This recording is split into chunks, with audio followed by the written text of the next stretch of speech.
Hello everyone, welcome back to my new video. आज इस video में हम पढ़ेंगे central bank and its functions. इससे लास्ट वीडियो में हमने किया था commercial bank and its functions. आज हम करेंगे central bank and its functions. तो चलिए स्टार्ट करते हैं।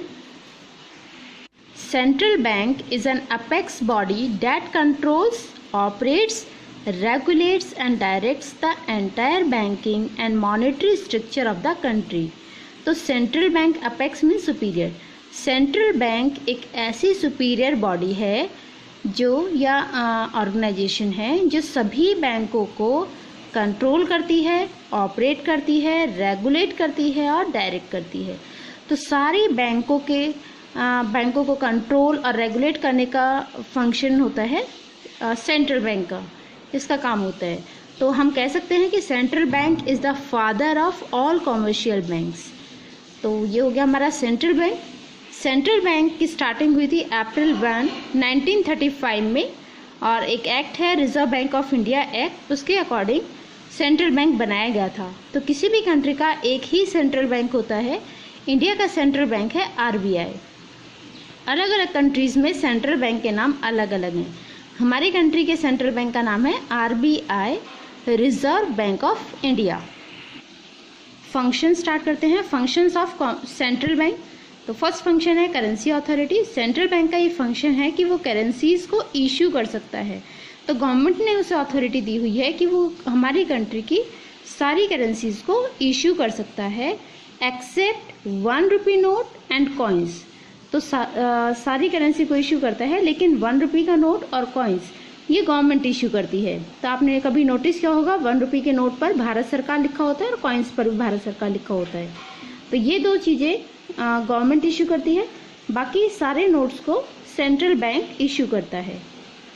तो सेंट्रल बैंक को पावर इसलिए दी गई है क्योंकि अगर कॉमर्शियल बैंक को ये अथॉरिटी दी जाए तो सभी कॉमर्शियल बैंक अपने अपने अकॉर्डिंग करेंसी इशू करेंगे, जिसमें यूनिफॉर्मिटी नहीं होगी, मतलब वो नोट एक जैसे नहीं होंगे और उसमें फिर प्रॉब्लम आएगी मीडियम ऑफ एक्सचेंज में। ठीक है, तो इसलिए RBI को ये अथॉरिटी दी हुई है कि वो करेंसी को इशू कर सकता है। Second function banker to the government. Government को भी कभी कभी लोन की ज़रूरत पड़ जाती है। अगर गवर्नमेंट के एक्सपेंसेस ज़्यादा हैं, इनकम कम है, तो गवर्नमेंट के एक्सपेंसेस ज़्यादा हैं, इनकम कम है, तो गवर्नमेंट को भी कभी कभी लोन की ज़रूरत पड़ती है। तो गवर्नमेंट भी सेंट्रल बैंक से ही लोन लेती है। That's why central bank is a banker to the government. इसीलिए हम बोलते हैं कि सेंट्रल बैंक गवर्नमेंट का बैंकर है। तो ये क्या क्या फंक्शन, क्या क्या रोल प्ले करता है? Maintains current account for the keeping cash balances. Government का करंट अकाउंट सेंट्रल बैंक बनाती है।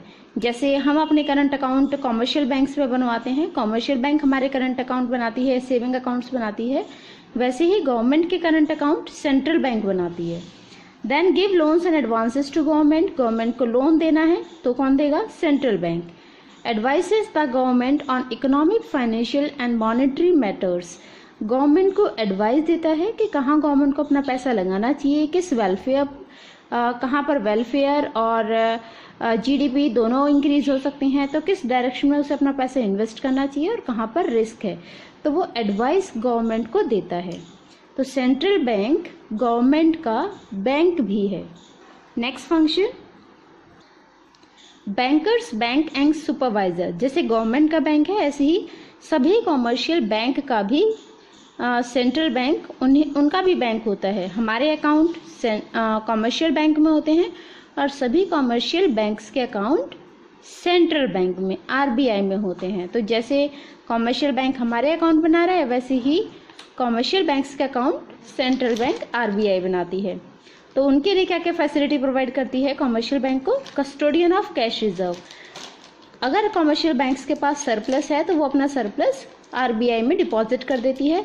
जैसे हम अपनी सेविंग कॉमर्शियल बैंक में डिपॉजिट करते हैं और कॉमर्शियल बैंक रिटर्न में हमें इंटरेस्ट देता है, ऐसे ही कॉमर्शियल बैंक अपनी सेविंग्स को RBI में डिपॉजिट करती हैं और RBI भी उन्हें इंटरेस्ट देती है उनकी डिपॉजिट्स पर। Then lender to last resort. Lender to last resort का मतलब जब भी बैंकों में कोई प्रॉब्लम आती है, क्राइसिस है, बैंकों को लोन की ज़रूरत है, कोई लॉस हो जाए, तो वो अपनी हेल्प सेंट्रल बैंक से कराती हैं। तो हेल्प के लिए वो सेंट्रल बैंक को कॉल करती हैं। तो जब भी उन्हें कोई प्रॉब्लम होगी वो सेंट्रल बैंक से हेल्प लेती हैं। तो लेंडर ऑफ लास्ट रिसोर्ट मतलब अगर बैंकों को कोई लोन लेना है, कोई डेब्ट क्लियर, कोई प्रॉब्लम सॉल्व करानी है तो वो सेंट्रल बैंक से सॉल्व कराते हैं। Then clearing house. Clearing house मतलब अगर उनके अकाउंट्स में कोई गड़बड़ी है, कोई प्रॉब्लम आ गई है, तो उनके अकाउंट्स में अगर कोई प्रॉब्लम है, कोई मिस्टेक्स है, कोई डाउट्स हैं, या फिर उन्हें कोई लॉस हो गया है या कहीं से कोई प्रॉब्लम आ रही है, तो उन प्रॉब्लम्स को सॉल्व करने में भी सेंट्रल बैंक उनकी हेल्प करता है।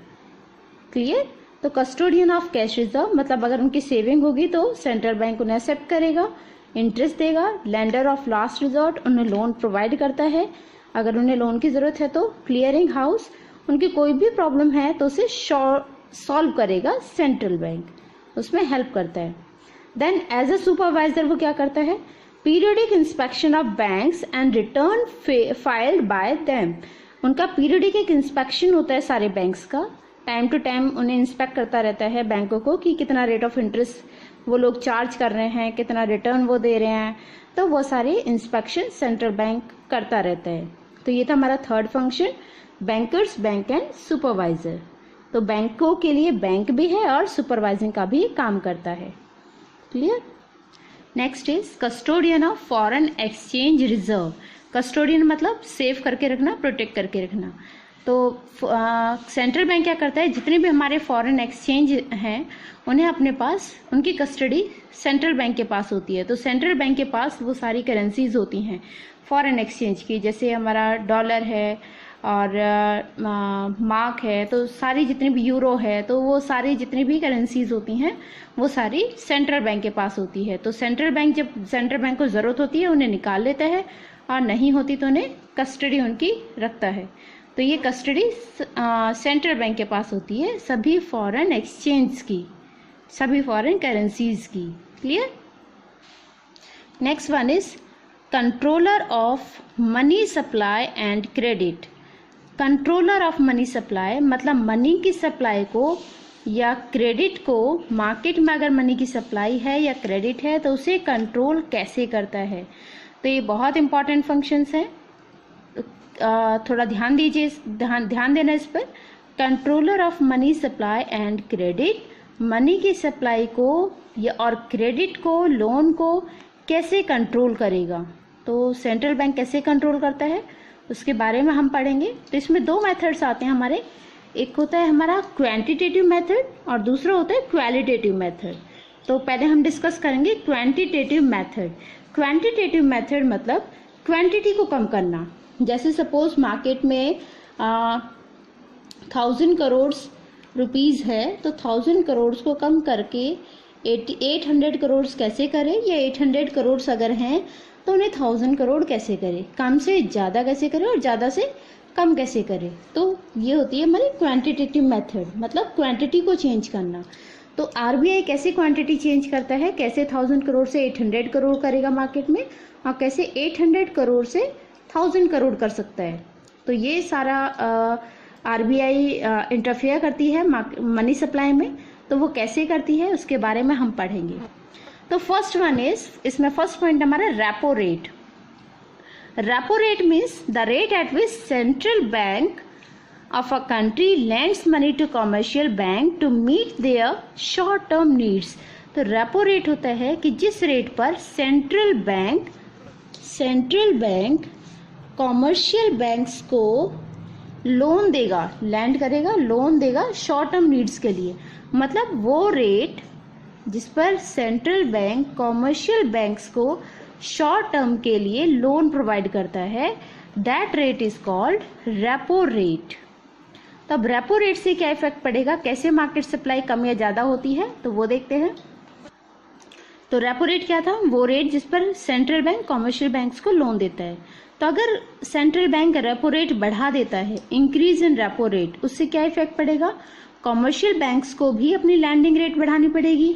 सपोज कॉमर्शियल बैंक इन्हें लोन लेना है आरबीआई से, सेंट्रल बैंक से, ठीक है, आरबीआई से कॉमर्शियल बैंक्स को लोन लेना है। तो आरबीआई पहले जो लोन देती थी वो देती थी ना 10% पर, लेकिन अब वो इंक्रीज करके इसने कर दिया है 12%। पहले देती थी 10% पर और अब वो कितना कर दिया है 12%। आरबीआई ने अपनी रेपो रेट बढ़ा दी। तो अब क्या करेगा कॉमर्शियल बैंक, क्या करेगा कॉमर्शियल बैंक आगे जो लोन देता है, कॉमर्शियल बैंक जनरल पब्लिक को जो लोन देगा, पब्लिक को सपोज ये देता था 12%, अब ये क्या करेगा इस 12 से ये कितना बढ़ा देगा 14% या 15%, ये भी इंक्रीज कर देगा क्योंकि इसे आरबीआई ने अपना रेपो रेट बढ़ा दिया। तो रेपो रेट होता है जिस रेट पर आरबीआई कॉमर्शियल बैंक्स को लोन देती है। तो आरबीआई ने लोन लिया कॉमर्शियल बैंक से, सपोज पहले होता था वो 10%, लेकिन अब आरबीआई ने कर दिया वो 12%। तो कॉमर्शियल बैंक क्या करेगा, कॉमर्शियल बैंक भी अपनी रेट बढ़ा देगा। कॉमर्शियल बैंक से 12 से वो कर दिया 14%। तो जो लोग अब तक 12% पर लोन ले रहे थे वो अब क्या करेंगे, वो डिस्करेज हो जाएंगे। तो वो लोन लेना कम कर देंगे क्योंकि अब लोन उन्हें और ज़्यादा रेट पर मिल रहा है। तो उससे क्या होगा, लोन लोग कम कर देंगे लेना। तो लोन टेकिंग हमारा रिड्यूस हो जाएगा, लोग लोन कम देंगे। फिर से देख लीजिए, अगर आरबीआई अपना रेपो रेट बढ़ाती है 10 से 12 कर दिया, तो कॉमर्शियल बैंक भी क्या करेगा, अपना लैंडिंग रेट बढ़ा देगा। उसने भी 12 से 14 कर दिया। तो इससे क्या इफेक्ट पड़ेगा, लोग लोन लेना कम कर देंगे, तो लोन हमारा कम हो जाएगा। तो मनी सप्लाई मार्केट में कम हो गई। पहले जो मनी सप्लाई ज़्यादा थी, लोग लोन ज़्यादा ले रहे थे, वो लोगों ने अब लोन लेना कम कर दिया। और हम लास्ट टॉपिक में पढ़ चुके हैं कि कॉमर्शियल बैंक का कहाँ से करते हैं, पब्लिक डिपॉजिट से। तो कॉमर्शियल बैंक की भी इनकम कम हुई। ठीक है, तो मार्केट में मनी सप्लाई हमारी कम हो गई। क्लियर। इसका अपोजिट अगर हम देखते हैं कि अगर आरबीआई रेपो रेट कम कर देती है तो कॉमर्शियल बैंक भी अपना रेपो रेट कम करेगी। आरबीआई ने 10% से उसने रिड्यूस कर दिया 8%, तो कॉमर्शियल बैंक भी क्या करेगा 12% से ये रिड्यूस कर देगा 10%, ये भी कम कर देगा क्योंकि इसे तो अर्निंग करनी है। अर्निंग कहाँ से करेगा, जब लोग ज़्यादा लोन लेंगे या फिर डिपॉजिट करेंगे। तो इसने भी अपनी इंटरेस्ट रेट कम कर दी। तो उससे क्या होगा, लैंडिंग रेट हमारी, ये जो लैंडिंग रेट है कम हो गई है, तो लोग लोन लेना शुरू कर देंगे। लोग लोन पहले के अकॉर्डिंग ज़्यादा लेंगे। तो अगर रेपो रेट बढ़ती है, इंक्रीज हो जाती है, तो कॉमर्शियल बैंक भी अपनी रेट बढ़ा देगा, जिससे लोग लोन लेना कम कर देते हैं। तो मार्केट में मनी सप्लाई कम हो जाएगी, रिड्यूस हो जाएगी। इसका अपोजिट, अगर आरबीआई अपनी रेपो रेट कम करता है तो कॉमर्शियल बैंक भी अपनी लैंडिंग रेट कम कर देगा, मतलब ये भी कम रेट पर लोन प्रोवाइड करेगा और लोन एनकरेज हो जाएगा, लोग ज़्यादा लोन लेना स्टार्ट कर देंगे क्योंकि जो लोन उन्हें 10% पर मिल रहा था अब वही लोन उन्हें 8% पर मिल रहे हैं। तो लोन एनकरेज होगा, लोग लोन लेना ज़्यादा करेंगे और मनी सप्लाई इंक्रीज हो जाएगी। क्लियर हुआ ये topic. Next one is bank rate. Bank rate is a rate which central bank of a country lends money to commercial bank to meet their long term needs। तो bank rate क्या था कि central bank जो commercial bank को loan provide करती है long term के लिए, वो था हमारा बैंक रेट। रेपो रेट था शॉर्ट टर्म के लोन प्रोवाइड करना कॉमर्शियल बैंक को, और बैंक रेट लॉन्ग टर्म के लिए, लॉन्ग टर्म नीड्स के लिए जो central bank RBI commercial bank को लोन प्रोवाइड करती है, वो हो गया हमारा बैंक रेट। तो बैंक रेट का इफेक्ट भी सेम होता है, तो इसका इफेक्ट भी बिल्कुल सेम होगा। बैंक रेट, अगर मनी सप्लाई मार्केट में ज़्यादा है तो बैंक क्या करेगा, आरबीआई क्या करेगा, बैंक रेट बढ़ा देगा। अगर आरबीआई अपनी बैंक रेट बढ़ाता है तो मजबूरन कॉमर्शियल बैंक्स को अपनी बैंक रेट बढ़ानी पड़ेगी, जिससे लोग लोन लेना कम कर देंगे, तो मनी सप्लाई कम हो जाएगी। और अगर मनी सप्लाई ज़्यादा करनी है मार्केट में तो आरबीआई क्या करेगा, बैंक रेट कम कर देगा, जिससे कॉमर्शियल बैंक भी अपनी लैंडिंग रेट कम कर देंगे, रिड्यूस कर देंगे, और लोन को मोटिवेशन मिलेगा, लोग लोन लेना स्टार्ट कर देंगे, तो मनी सप्लाई इंक्रीज हो जाएगी। Next rate is reverse repo rate. Reverse repo rate होता है वो रेट जिस पर कॉमर्शियल बैंक आरबीआई को लोन देते हैं, या आरबीआई कॉमर्शियल बैंक से लोन लेता है, बोरो करता है, तो उस रेट को हम बोलते हैं reverse repo rate. Reverse repo rate का इफेक्ट क्या पड़ता है, कैसे मनी सप्लाई को कंट्रोल करेगा ये। रिवर्स रेपो रेट मतलब सेंट्रल बैंक जो कमर्शियल बैंक से बोरो कर रही हैं, ठीक है, अगर वो इंटरेस्ट रेट बढ़ा दें अपनी, यहाँ पर ये रिवर्स रेपो रेट है, याद रखना, अगर वो इंटरेस्ट रेट बढ़ा दे तो कमर्शियल बैंक सेंट्रल बैंक को ज़्यादा पैसे देंगी। तो कमर्शियल बैंक के पास मनी कम रह गई तो वो क्या करेंगे, अब जो लोगों को लोन दे रही है उस पर रेट बढ़ा देंगे। उनके पास शॉर्टेज ऑफ फंड हो गया कमर्शियल बैंक्स के पास, और अगर उनके पास शॉर्टेज ऑफ फंड है तो लोगों को जो लोन मिलेगा वो हाई रेट पर मिलेगा, तो लोग लोन कम लेंगे। अब जो पब्लिक है वो लोन कम लेगी तो मनी सप्लाई कम हो गई। सेम इसका अपोजिट मनी सप्लाई को बढ़ा देगी।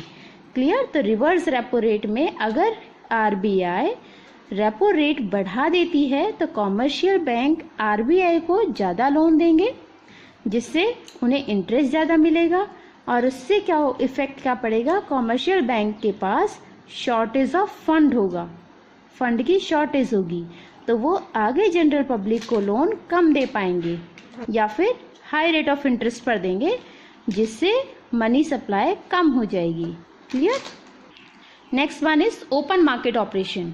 ओपन मार्केट ऑपरेशन में है refers to buying and selling of government security by central bank from to public and commercial bank।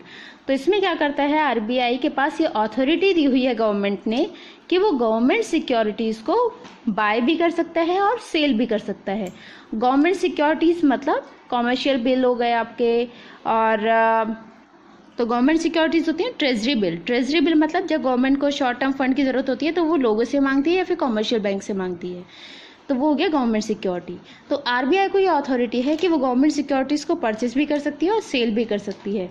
अब मनी कंट्रोल में इसका क्या रोल है, अगर मार्केट में मनी सप्लाई ज़्यादा है तो उसे कैसे कम करेगी, by the sale of securities, government securities को सेल कर देगी। आरबीआई गवर्नमेंट की सिक्योरिटीज़ को सेल कर देगी कमर्शियल बैंक्स को। तो कमर्शियल बैंक को जब सेल करेगी तो कमर्शियल बैंक का पैसा आरबीआई के पास हो गया और कमर्शियल बैंक में शॉर्टेज ऑफ फंड हो गई। तो आरबीआई ने क्या किया, सेल कर दिया सिक्योरिटीज़ को कमर्शियल बैंक को, तो कमर्शियल बैंक बदले में क्या देगा, मनी देगा आरबीआई को। तो कमर्शियल बैंक के पास क्या हुआ, शॉर्टेज ऑफ फंड,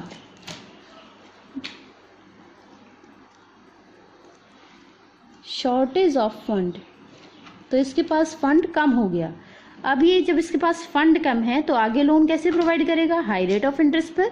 तो सेम हम लास्ट वाला इफेक्ट आ जाएगा कि अगर हाई रेट ऑफ इंटरेस्ट देगा तो लोग लोन कम लेंगे, तो मनी सप्लाई कम हो गई। अब मनी सप्लाई अगर कम है तो उसे इंक्रीज कैसे करेगा आरबीआई क्या करेगा, फिर परचेज कर लेगा सिक्योरिटीज़ को। अगर उसे लग रहा है कि मार्केट में पैसा कम है, लोग इन्वेस्टमेंट नहीं कर पा रहे हैं और कहीं पर अपना पैसा यूज़ नहीं कर पा रहे हैं, तो वो क्या करेगा, परचेस कर लेगा सिक्योरिटीज़ को कमर्शियल बैंक से, वापस परचेस कर लेगा।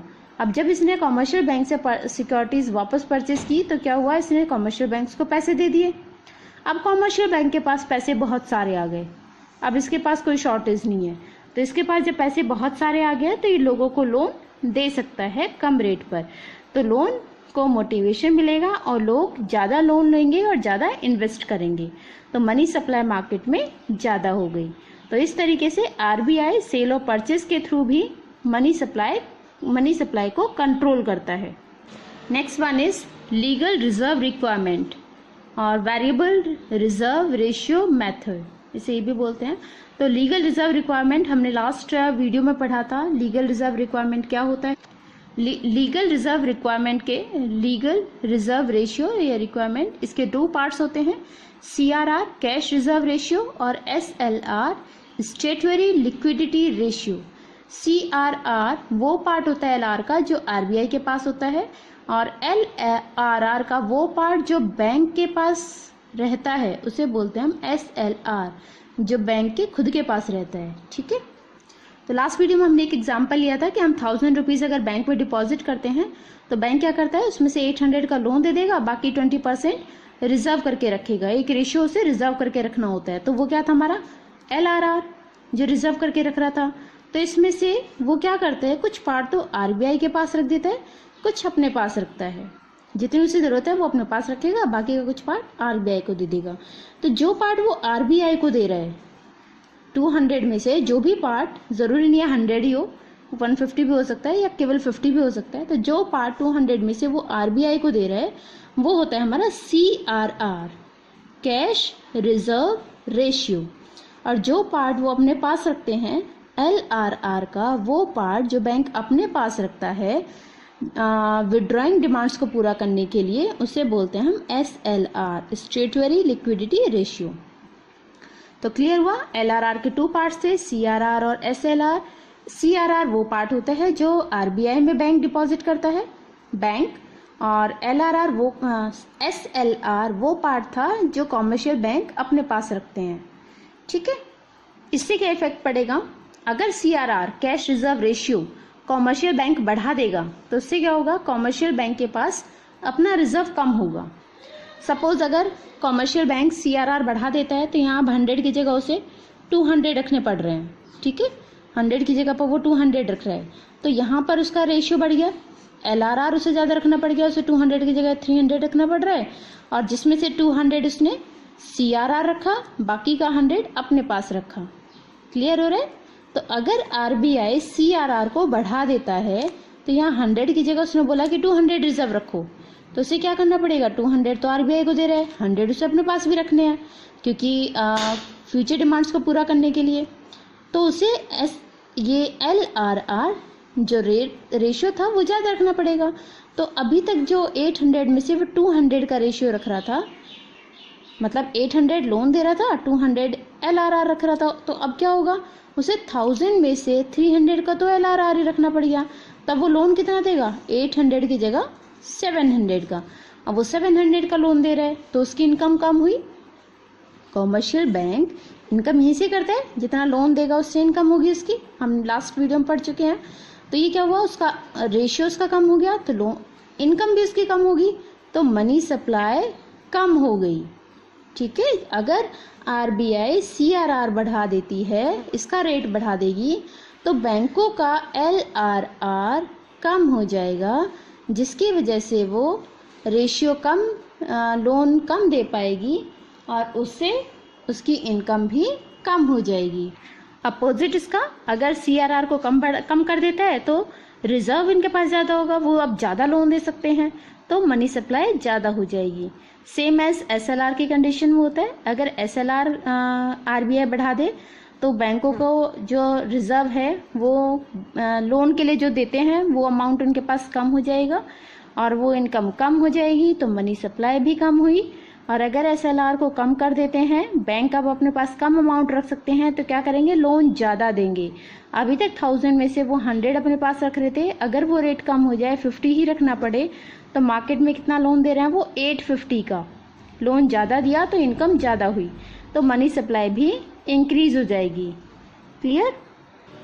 नेक्स्ट हमारा क्वालिटेटिव मेथड। अब इसके बारे में हम पढ़ लेते हैं कि क्वालिटेटिव मेथड से आरबीआई या सेंट्रल बैंक कैसे मनी को कंट्रोल करता है। तो first point is margin requirement. Margin requirement means difference between amount of loan and the market value of security offered by borrower against the loan. हमें अगर loan लेना है तो बैंक हमसे सिक्योरिटी मांगता है, तो सिक्योरिटी और लोन का जो डिफरेंस होता है दैट इज मार्जिन रिक्वायरमेंट। जैसे सपोज हमें 1 लाख का लोन लेना है, 1 लाख का हमने सिक्योरिटी दी, तो हमें बैंक कितना देगा, 40,000 तो उसने सिक्योरिटी रख ली, बाकी 60,000 का लोन हमें दे रहा है। तो 60,000 के लोन के लिए अगर हमें 60,000 का लोन लेना है तो हमें 1 लाख की सिक्योरिटी बैंक को देनी होगी।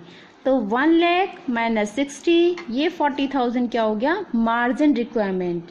ये हो गया हमारा मार्जिन रिक्वायरमेंट। ठीक है, कि मतलब 1 लाख के 60,000 के लोन के लिए हमें 1 लाख की सिक्योरिटी बैंक में देनी होगी। तो 40,000 क्या हो गया, ये मार्जिन रिक्वायरमेंट जो बैंक ने अपने पास रखा है। तो ये कभी कभी होता है, वरना वैसे होता नहीं है। जितने का हमें लोन चाहिए उससे ज़्यादा की हमें सिक्योरिटी देनी होती है। तो सेम मार्जिन रिक्वायरमेंट। तो इसका क्या इफेक्ट पड़ता है, अच्छा ये margin requirement central bank fix करता है कि कितना आपको मार्जिन रखना है, कितने लोन पर कितना मार्जिन रखोगे आप। तो अगर मार्जिन रेट हमारा इंक्रीज़ हो जाए, अगर मार्जिन रिक्वायरमेंट ज़्यादा हो जाए, सपोज़ अभी हमें 1 लाख की सिक्योरिटी पर 60,000 का लोन मिल रहा था, लेकिन अब यहीं हमें 1 लाख की सिक्योरिटी पर केवल 50,000 का लोन मिले, तो क्या होगा? लोग लोन लेना कम करेंगे, क्योंकि 50,000 के लोन के लिए भी उन्हें 1 लाख की सिक्योरिटी वहाँ देनी पड़ रही है बैंक में। तो 50,000 का बैंक ने क्या करा, आरबीआई ने मार्जिन बढ़ा दी, 50,000 कर दिया मार्जिन, कि अगर आपको 50,000 का लोन चाहिए तो 50,000 की ही आपको सिक्योरिटी देनी पड़ेगी, तब आपको लोन मिलेगा। ठीक है, तो जो लोग अब तक जिनको लोन अफोर्ड हो रहा था, 1 लाख की सिक्योरिटी पर 60,000 लोन अफोर्ड हो रहा था, उन लोगों को अब क्या होगा, 1 लाख की जगह 50,000 मिलेंगे। तो मार्केट में मनी सप्लाई कम हो गई। अब जहां लोग 60,000 इन्वेस्ट कर रहे थे, वो केवल 50,000 इन्वेस्ट कर पा रहे हैं, तो मनी सप्लाई कम हो गई। एंड रिवर्स अपोजिट हो जाएगा, अगर मार्जिन रेट कम कर दी तो बोरिंग कैपेसिटी लोगों की बढ़ जाएगी। अगर मार्जिन रेट कम कर दी, सपोज 40 की जगह अब इसे कम करके आरबीआई ने 30 कर दिया कि 30,000 की सिक्योरिटी रहेगी, तो अब लोन यहाँ पर कितना मिल रहा है, अब ये लोन 50 की जगह कितना मिल रहा है, हमें 70,000 का लोन मिल रहा है। तो लोग लोन ज़्यादा लेंगे, क्योंकि उसी सिक्योरिटी पर अब लोन ज़्यादा मिल रहा है। तो जैसे ही मार्जिन रेट बढ़ी, लोगों ने लोन लेना कम कर दिया, और जैसे ही मार्जिन रेट कम हुई, लोगों की बोरिंग कैपेसिटी बढ़ गई। तो अगर मार्जिन रेट हमारी इंक्रीज होती है तो मनी सप्लाई हमारी रिड्यूस हो जाएगी, मार्जिन रेट अगर डिक्रीज होती है तो मनी सप्लाई हमारी इंक्रीज हो जाएगी। Next point is moral suasion. Moral suasion में सेंट्रल बैंक आरबीआई को एडवाइस देती है कि आपको लोन कहाँ देना चाहिए। अच्छा सॉरी, एक चीज़ बताना मैं भूल गई आपको। क्वांटिटेटिव मेथड में कमर्शियल बैंक क्या कर रहा था, क्वांटिटी को कम कर रहा था, 1000 से 800 कर दिया, ये 800 से 1000। इसमें वो क्वांटिटी को कम ज़्यादा नहीं करता, इसमें वो केवल डायरेक्शन फ्लो चेंज कर देता है, लोन का फ्लो, मनी का फ्लो चेंज कर देगा कि अगर एग्रीकल्चर सेक्टर में ज़्यादा है तो एग्रीकल्चर का कम करके वो इंडस्ट्रियल सेक्टर में ज़्यादा कर देगा, और अगर इंडस्ट्रियल सेक्टर में मनी सप्लाई ज़्यादा है तो इंडस्ट्रियल सेक्टर का कम करके एग्रीकल्चर सेक्टर में कर देगा। तो मोरल सुजैन में कॉमर्शियल बैंक को एडवाइस करता है central bank. Central bank advice देगा कि आप एग्रीकल्चर सेक्टर में लोन ज़्यादा दो, या कॉमर्शियल सेक्टर में लोन ज़्यादा दो, या फिर इंडस्ट्रियल सेक्टर में लोन ज़्यादा दो। तो वो कॉमर्शियल बैंक्स को एडवाइस देता है कि आपको किस सेक्टर में लोन ज़्यादा देना है और किस सेक्टर में लोन कम करना है, ताकि मनी सप्लाई को बैलेंस कर सकें। जिस सेक्टर में ज़्यादा होगा उस सेक्टर से लोन कम कर लेंगे, और जिस सेक्टर में कम होगी मनी सप्लाई, सेक्टर में लोन बढ़ा देंगे। ठीक है, तो कॉमर्शियल बैंक सेंट्रल बैंक की एडवाइस को एक्सेप्ट भी करते हैं, क्योंकि सेंट्रल बैंक एक तो सबसे बड़ा बैंक है, और सेकंड थिंग कॉमर्शियल बैंक को अगर कभी लोन की ज़रूरत होती है तो सेंट्रल बैंक उनकी हेल्प करता है। तो बहुत ही कम ये देखने को मिलता है कि कॉमर्शियल बैंक सेंट्रल बैंक की एडवाइस को इग्नोर कर दें। वैसे इस पर कोई पेनल्टी नहीं है कि कॉमर्शियल बैंक अगर उसकी एडवाइस ना मांगे तो उन्हें पेनल्टी लगेगी, ऐसा कुछ नहीं है, लेकिन फिर भी ऐसा बहुत कम होता है, क्योंकि कॉमर्शियल बैंक को अगर ज़रूरत पड़ती है तो सेंट्रल बैंक उनकी हेल्प करता है लोन में। Next and last point is selective credit control. Selective credit control, इसमें क्या होता था, अभी मोरल सुजैन में वो एडवाइस दे रहा है कॉमर्शियल बैंक, यहाँ पर वो सिलेक्ट कर लेगा, डायरेक्शन दे देगा कि आपको कहाँ लोन देना है, कहाँ पर नहीं देना। यहाँ तो केवल गाइड कर रहा था, वो कॉमर्शियल बैंक को एडवाइस दे रहा था, यहाँ पर सीधे डायरेक्ट करेगा, इंस्ट्रक्शन देगा कि आपको किस सेक्टर में लोन देना है, किस सेक्टर में नहीं देना। तो यहाँ पर कॉमर्शियल बैंक को वो फॉलो करना ही करना है। यहाँ पर तो जैसे उनके पास एक वो था, चांस था कि वो एग्री भी हो या ना हो, लेकिन यहाँ पर उन्हें फॉलो करना होगा। अगर वो बोलता है कि एग्रीकल्चर सेक्टर में लोन ज़्यादा दो, तो कॉमर्शियल बैंक को एग्रीकल्चर सेक्टर में लोन ज़्यादा देना होगा। अगर आरबीआई बोलती है कि इंडस्ट्रियल सेक्टर में लोन ज़्यादा दो, तो कॉमर्शियल बैंक को इंडस्ट्रियल सेक्टर में लोन ज़्यादा देना होगा। तो इसकी ये सारे मेथड्स थे जिनके थ्रू आरबीआई मनी सप्लाई को कंट्रोल करता है। तो ये था हमारा आज का टॉपिक, और इसके साथ ये चैप्टर भी ख़त्म हो गया हमारा। आई थिंक सारे टॉपिक्स हमारे कवर हो गए हैं। अगर कोई डाउट है तो कमेंट बॉक्स में आप अपने डाउट्स लिखिए, मैं उन्हें देखूंगी और सॉल्व करूंगी। एंड अगर वीडियो समझ में आई या आपको अच्छी लगी तो प्लीज़ थम्स अप दीजिए और चैनल को सब्सक्राइब ज़रूर करिए। Thank you for watching.